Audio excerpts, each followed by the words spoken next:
Welcome to another episode of our real estate podcast, Hustle and Motivate with Cyrus and Dani. Brought to you exclusively by the Pacific West Association of Realtors.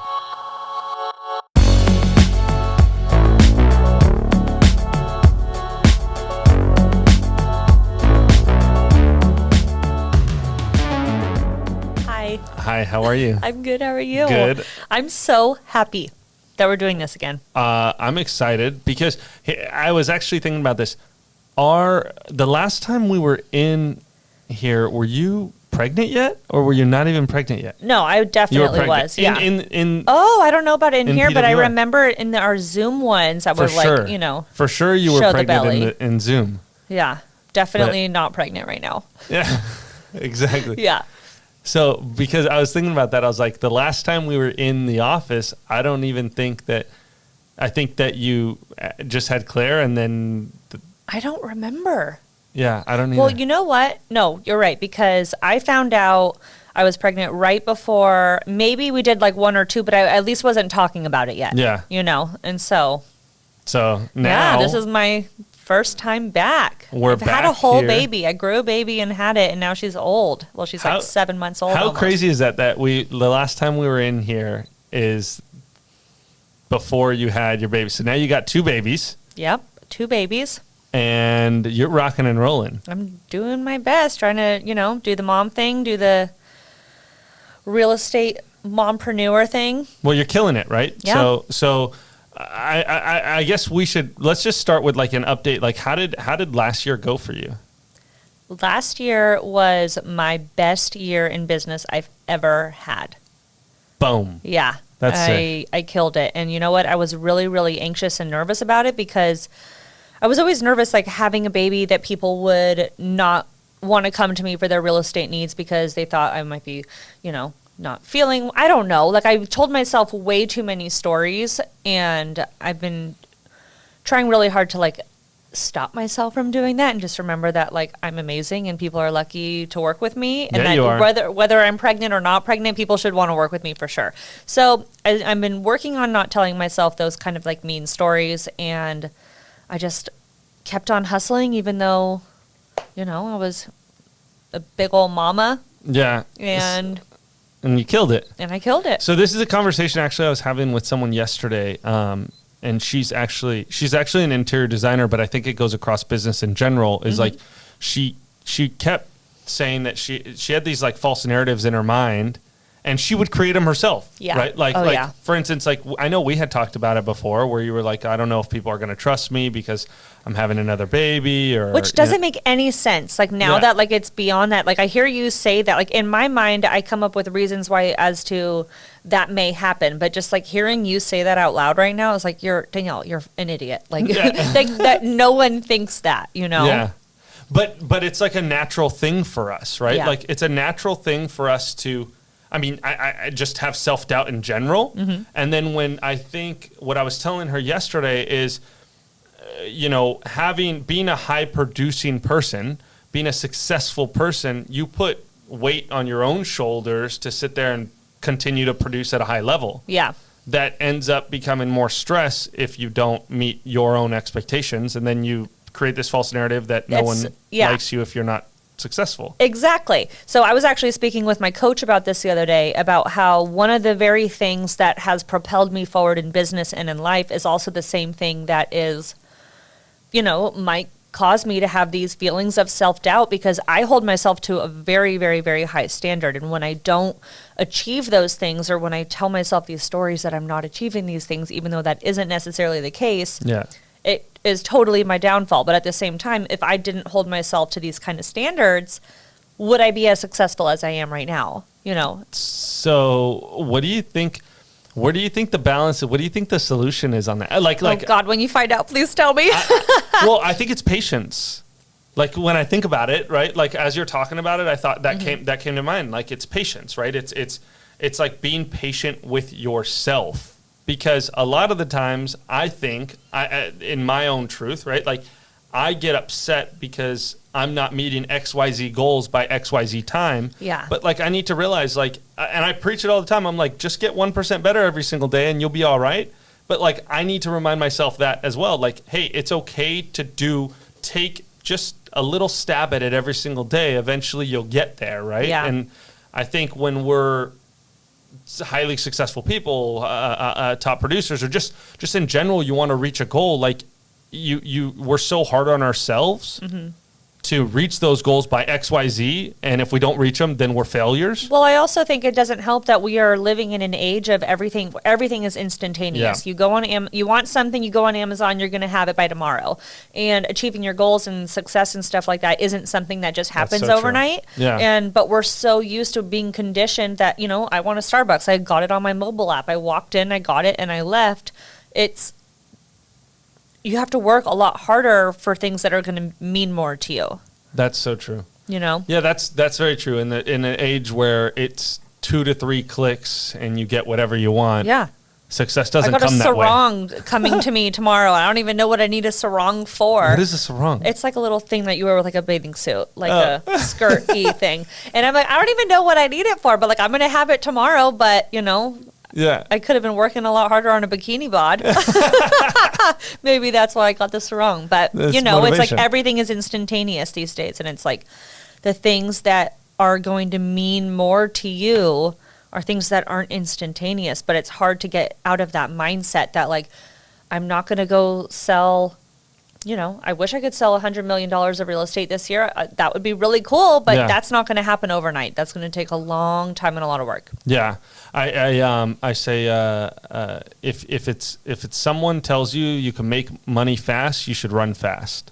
Like go the other, because like reality is there's no way to like be super successful long term, and have longevity in this business and in any business, I think, without hard work and just perseverance. Yeah. And we forget that a lot. Well, I feel like at least I do, Yeah, and it takes a long time. Like all of these people that are who we would view as being incredibly successful, like they struggled and worked really hard for a really, really long time. And then all of a sudden, all of their hard work pays off and it just kind of clicks. But people only see that click and they think, oh my gosh, overnight success, when they don't realize that this person has been failing for the last 15 years, failing forward, obviously. Yeah. And so we just got to like get back to that mindset and be like, it's going to be okay. As long as you're doing everything you're supposed to be doing, it's all going to pay off and you're going to be fine. Yeah. Take one step at a time. And as long as you're moving forward, even if you fall flat in your face, at least you're moving forward, like just continue moving forward and we'll be all right, know? So that's really interesting. I think about that all the time. And I had that conversation with somebody yesterday. And so I wanted to touch base on that because I think it is patience with ourselves.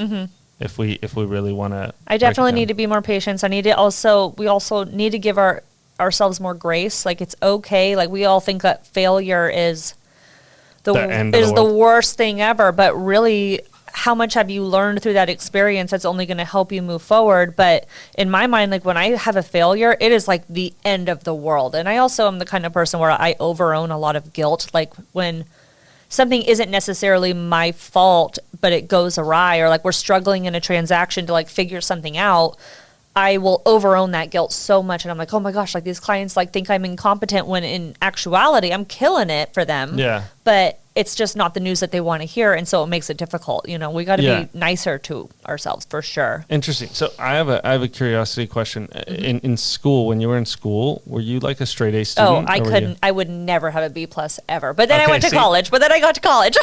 And then I was like, C's get degrees.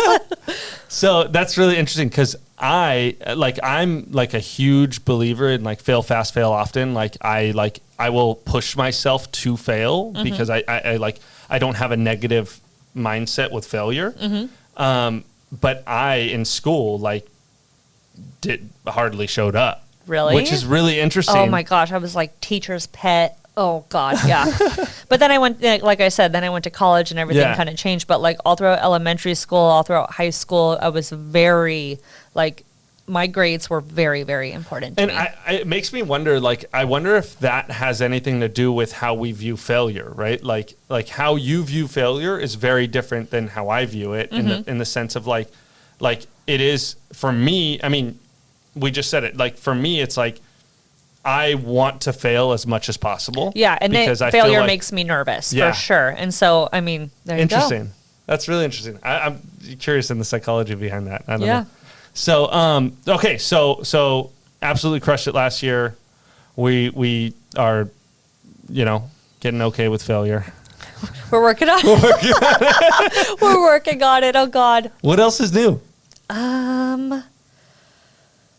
Honestly, I'm just like getting back in the hang of things, like with mom life and everything. Like, I will not lie to you. I won't sugarcoat it. Like, having 2 babies and running a very successful business was not easy for me, at least not emotionally, because you feel so torn. I'm like, am I going to be at home with them all of the time, or am I going to be, out hustling with work all of the time? And so I feel like I've really found a good rhythm now, and I just have, help with childcare, and I know what days that I'm taking off so that I can really dedicate it to my business. But so I want to say, like, I can't really think of much that's new, but at least new for me is that I've kind of figured out what works for me, and now I can just, like, the last couple of months have not been easy for me, but then now I feel like in like the last month or so, like, I've kind of turned a page and figured it all out, like figured out the formula that's going to work for me and for our family.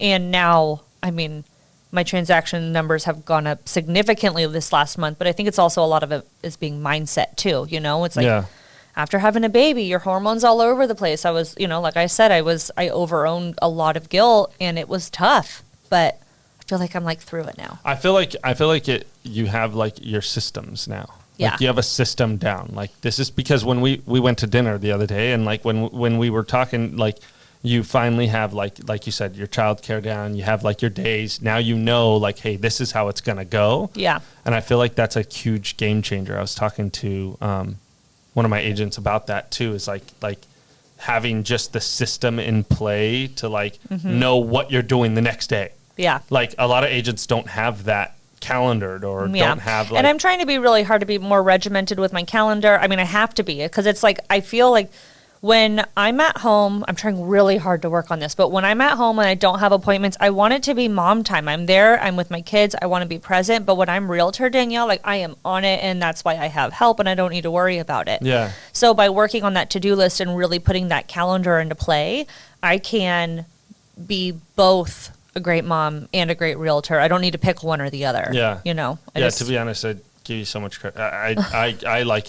I think about it like all of the people that are parents in this business, like, and I'm like, I work 24/7. So I like work until midnight, 1 a.m. And I'm like, I don't understand how people do it with kids. I really don't. I don't get it. Alcohol? No, I'm just kidding. I'm kidding. I mean, I'm half kidding, but okay, enough about me. What's new with you?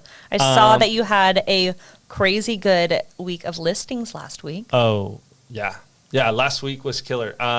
20 million in listings last week. That's insane. Is actually insane. So, but again, like you know, I post that, but I didn't post the year that I've been prospecting these people, right? Like, yeah, very true. You know, so like one of them. It's that overnight success that we were talking about. People think, oh, Cyrus just all of a sudden had $20 million of listings fall into his lap, when they don't know how much time and effort you've actually put into, making those people your actual clients. Yeah, they just all hit at the same time. Yeah. I didn't plan for that. I wish they would have hit earlier, to be honest. You know, but they all just hit or at like the same one time. a week. That would have been great. Like, it would have been awesome. But no, like, what happened is, like, I met someone. I got introduced actually through one of I use a interior designer for a lot of my listings. So like when we go in, I take an interior designer and we do that whole thing.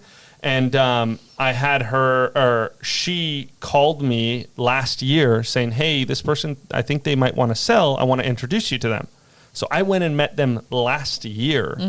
And then over time, they've interviewed multiple different agents. They've talked to me. They came back. And then what happened is they went to their bank and asked, hey, we need an agent that we're interviewing. We want to interview 3 agents. You know, this is what we want to do. And the lady at the bank told them to call me. There you go. And that's how it ended up coming back to me. Or else I probably wouldn't have had it, to be honest. Like, yeah. But it just happened that those relationships ended up literally giving me a $7 million listing on that one. Boom, there you go. I would love amazing. a $7 million listing. So sick. Yeah, that's but so cool. Like, it's not, again, but that's not even getting listed until August. Yeah. But we have all this preparation for this listing to get done, fixes and things like that.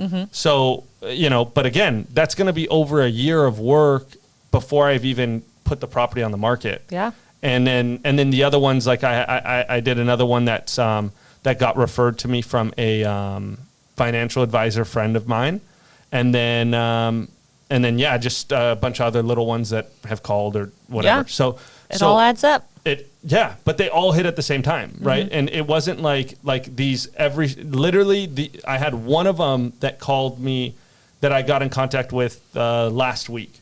The other ones, they've been 3 months or more that I've been prospecting these people. Yeah. So I was super excited because on Friday last week, they called me for the Newport one, and they were like, "Hey, we want you to bring over the contract, and we can sit down and go over it." And I was like, "Yeah, when works?" They're like, "Sometime next week is fine." I was like, "I'll be there later today." Yeah. Like, are you joking? Let's do this I am coming now. Yeah.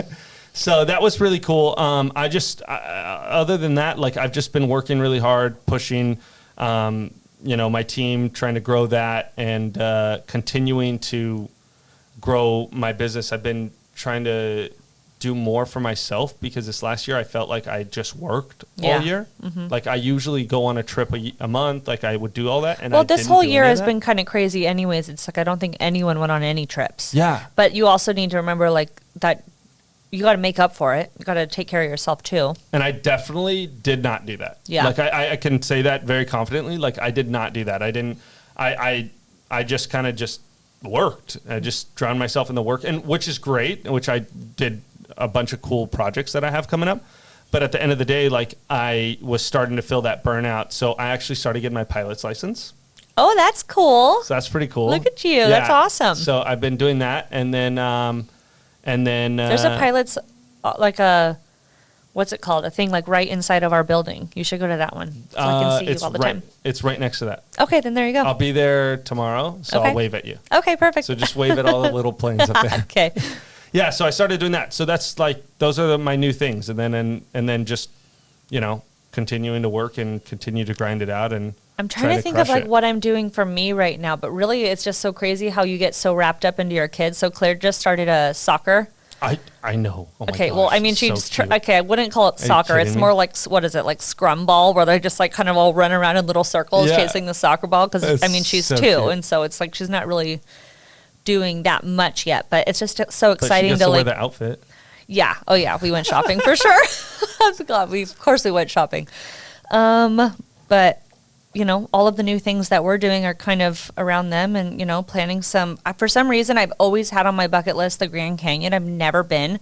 And it is like the one thing I want to do so badly. So Connor and I said that we're going to go at the end of the year. We're going to rent an RV and just bring the girls and just go. Oh, like, sick. I just want to go there so bad. So that's what we have on the horizon. Are for you sure. going to do the, there's like a glass walk or something like that? I need to do research. I honestly have no clue I just want to be there and just like look at it and just be like, oh, I want to go so way bad. Way bigger than I thought it was. Yeah. Well, see, Connor's like, it's just a hole in the ground. I'm like, no, but I still want to go see that hole in the ground, like really bad. Yeah, it's gorgeous. That's amazing. That'll be fun. So you're going to do like a road trip there. Yeah. That's sick. I mean, maybe sick with 2 little ones. We'll see how it goes. It might be great. It might be awful. But, that's the goal that I have that I want to accomplish this year. It's also completely attainable. And I think that's why it's been more difficult for me to get it done because I'm always like, oh, I'll just do it then. And you keep pushing it off. Yeah. Whereas if it was like, set a date and make it happen. Yeah, we're going. Yeah. Because if not, you're like, oh, I could do this later. Yeah. So where are you going on your trip? What are you going to do? So I want to I've been doing like little like staycation kind of, like I went to Temecula last weekend, which is cool. Going to Palm Springs next month. And then I want to do Hawaii. I've never been to Hawaii. Mm-hmm. And I want to do the Maldives. Fun. Those are the 2 things I really want to do. Maldives is like my dream vacation. Yeah. Put it on the calendar. Go buy your ticket. I know. We're going to make it happen. They're actually like really cheap right now. That's the thing. So, so we'll just calendar both of them. And when you're going to the Grand Canyon, I'll just go to the Maldives. Next time that we get here and we talk about this, we are going to have dates. Okay, sounds Shake good. it. That's nervous. We got to get it done. We got to take care of ourselves. Yeah. We can do it. Done. Perfect. Well, I mean, this is good to be back. Yeah. It's good to catch up, kind of we'll get started with everything again. I'm really looking forward to it. Yeah, me too. Thank you for tuning in for this week's episode. Make sure to give us a follow on Instagram at Cyrus Andre. At Dani Femmel and at PacWest Realtors. Keep hustling. And stay motivated.